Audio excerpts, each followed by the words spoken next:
আসসালামু আলাইকুম ভিউয়ার্স। শীত চলে এসেছে। প্রকৃতি যখন শীতের কুয়াশার চাদরে আবৃত, তখন আমাদের গ্রামের মানুষের লেগে গেছে একটা নতুন উৎসব। সেটা কি বলেন তো? আমরা এই শীতে বিটি আত্মীয় স্বজন সবাইকে নিয়ে পিঠা খেতে খুবই পছন্দ করি। আমাদের এই মৌসুমটা একটা হচ্ছে পিঠার উৎসব, পিঠার মৌসুম। তো শীত চলে এসেছে, পিঠা না হলে কি হয়? আজকে আমি তোমাদের সাথে শেয়ার করব আমাদের গাঁও গ্রামের একটি পিঠা, পুলি পিঠা, যেটাকে আমরা আমাদের সিরাজগঞ্জের ভাষায় কুশলি পিঠাও পেয়ে থাকি। তো চলো তোমাদের সাথে আমি এই পিঠাটা শেয়ার করব কি করে বানাই। চলো। এই পুলি পিঠার স্বাদটা অনেকাংশে নির্ভর করে এর ভিতরের পুরটা। তো এই পুরটা তৈরি করতে কি কি লাগতেছে আপনাদেরকে দেখাই। এই পুরটা তৈরি করতে লাগবে নারিকেল, লাগবে হচ্ছে এখানে নিয়েছি আমি শীতের খেজুর গুড়, আর নিয়েছি তিলটা ছিলে নিয়েছি, আর নিয়েছি চাউল, যেটা ভাতের চাউল সেটা।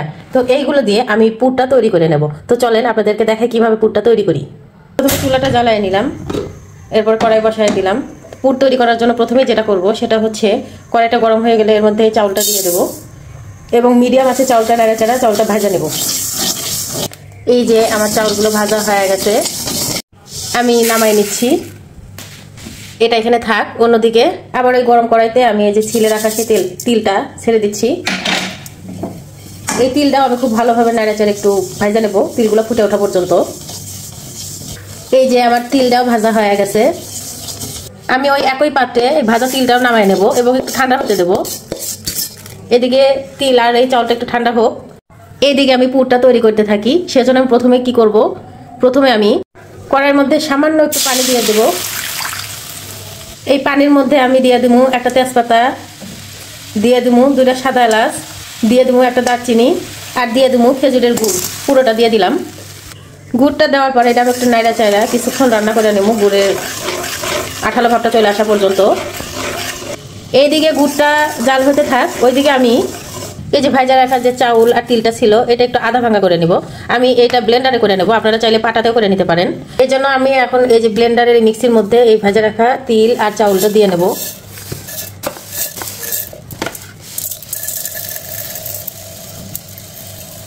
ফিরে আসলাম। এই যে এগুলো আমি একটু যেভাবে আধা ভাঙা করে নিছি, এই যে আপনাদেরকে দেখায় দেই, ঠিক এই যে এরকম।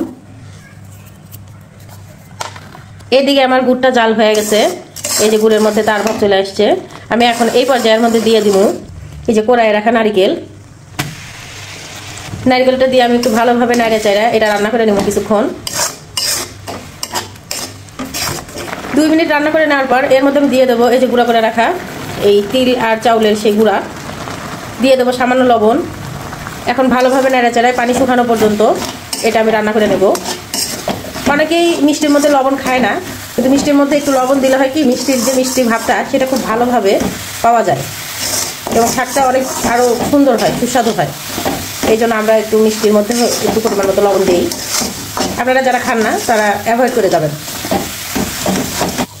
এই যে আমার পুলি পিঠার মধ্যে দেওয়ার জন্য পুরটা পুরোপুরি রেডি, এই যে আমি দেখাই দিচ্ছি, দেখেন। তো এটা এখন আমি একটু নামাই নিব। এই যে আমার পুলি পিঠার দেওয়ার মধ্যে পুরটা রেডি। এখন আমি পুলি পিঠার জন্য খামির তৈরি করে নেব। সেই জন্য চলেন পুলি পিঠার খামিরটা তৈরি করে নেওয়ার জন্য আমি কড়াইয়ের মধ্যে দিয়ে দিলাম পরিমাণ মতো পানি। আমি যে পরিমাণ খামির তৈরি করব ঠিক সেই পরিমাণ পানি দিয়ে দিলাম। এখানে আমি 1 গ্লাস পরিমাণ পানি দিয়ে দিলাম স্বাদ মতো লবণ। এখন এই পানিতে আমি বলক ওঠা পর্যন্ত অপেক্ষা করব। পানিতে বলক উঠলে এবং পানিটা খুব ভালোভাবে জাল হয়ে গেলে এর মধ্যে দিয়ে দেবো আমি এই যে 1 কাপ পরিমাণ আলো চাউলের গুঁড়া। তো চাউলের গুঁড়া দিয়ে দিলাম, আর দিয়ে দেবো 1/2 কাপ পরিমাণ ময়দা। এখন আমি নাড়াচাড়া খুব ভালোভাবে এই খামিরটা তৈরি করে নেব। এই যে আমার খামিরটা হয়ে গেছে, এখন আমি এটা নামাই নেব। এই যে আমি আটার খামিরটা নামাই নিছি। এখন এটা আমি খুব ভালোভাবে চটকে খুব ভালোভাবে মথে নেব। এই যে আমি খামিরটা খুব ভালোভাবে মথে নিছি। এখন আমি পুলি পিঠা তৈরি করে নেব।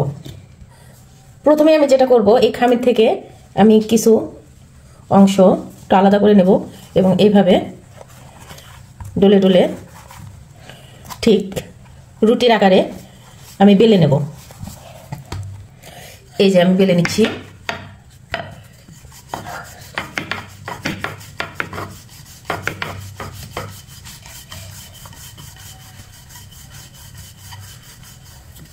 এই রুটিটা ঠিক এরকম হবে, না বেশি মোটা হবে না বেশি চিকন হবে। এই যে আমি দেখাই দিচ্ছি ঠিক এরকম। এখন আমি যেটা করব, ঠিক এরকম একটা গ্লাস নিয়ে আমি এই যেভাবে কেটে নেব। যাদের কুকি কাটার আছে তারা কুকি কাটার দিয়েও কেটে নিতে পারেন। তো আমি যে এইভাবে কেটে নিচ্ছি, ঠিক এই যে এইভাবে। এখন আমি এটা একটু হাত দিয়ে ঠিক এরকম একটু সাজ করে নেবো। আপনারা একটু দেখেন, এটা যতটা একটু ভালোভাবে দেখবেন তাহলে করতে পারবেন। তারপরে এই যে ভিতরে যে পুরটা সেটা ঠিক এইভাবে আমি করে নেব এবং এর মাঝখানে দিয়ে আমি পিঠার এই মুখটা এই যে এইভাবে খুব ভালোভাবে আটকে দেব। দেখেন আমি কিভাবে করতেছি, আপনারা একটু খেয়াল করেন। যখন এটার মুখ আটকানো হয়ে যাবে আমি এই পিঠার মুখটা এই যে এইভাবে সাজ করে নেব। দেখেন এই যে এইভাবে একটু একটু করে চাপ দেব এবং আবার এটা এইভাবে আটকে দেবো, একটু করে চাপ দেবো আবার এইভাবে আটকে দেবো। ঠিক এইভাবে এই যে আমি পুরো পিঠাটা সাজ কাটিয়ে নিচ্ছি। এই যে দেখেন আমি আরেকটা তৈরি করে দেখাই দিচ্ছি আপনাদের। এই যে আমি আরেকটা অংশ নিয়ে নিছি, এর মধ্যে এই পুরটা আমি আবারও এইভাবে দিয়ে দিলাম এবং এর মুখটা এই যে এইভাবে আটকে দিচ্ছি। একটু চেপে চেপে আটকাতে হবে, এই যে তারপরে একটু বাঁকিয়ে নিতে হবে। এই যে আমি মুখটা খুব ভালোভাবে একটু চেপে চেপে আটকায় দিচ্ছি। এখন আমি এই মুখটা আবার একটু সাজ কাটিয়ে নেব। দেখেন এই যে একটু চেপে তারপর আবার আটকে দেবো, একটু চেপে আবার আটকে দেবো। ঠিক এইভাবে আমি পুরোটা সাজ কাটিয়ে নিচ্ছি। এই যে হয়ে গেল আমার পুলি পিঠা। তো পুরোটা বানিয়ে নিয়ে আসি। এই যে আমার পুলি পিঠা ওরফে কুচলি পিঠা বানানো হয়ে গেল। এখন আমি এগুলা ভাইজা নেবো, চলেন ভাইজা নেই। কড়াই গরম হয়ে গেলে এর মধ্যে দিয়ে দেবো সাদা তেল। পিঠাগুলো যেহেতু ডুবো তেলে ভেজে নেবো, এই জন্য একটু তেল বেশি দেবো। তেল গরম হয়ে গেলে এর মধ্যে আমি যে বানায় রাখা পিঠাগুলা একে একে দিয়ে দেবো। আমি দিয়ে দিচ্ছি।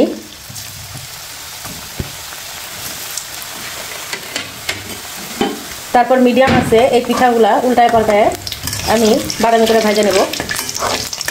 এই যে আমার পুলি পিঠাগুলো ভাজা হয়ে গেছে, আমি এগুলো উঠাই নিচ্ছি।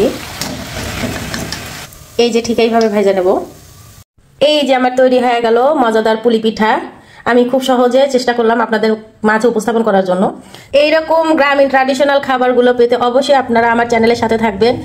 অবশ্যই আমার চ্যানেলটাকে লাইক, কমেন্ট, ফলো, শেয়ার দিবেন এবং যারা ইউটিউব থেকে দেখবেন তারা অবশ্যই সাবস্ক্রাইব করবেন। সবাই ভালো থাকবেন। আল্লাহ হাফেজ।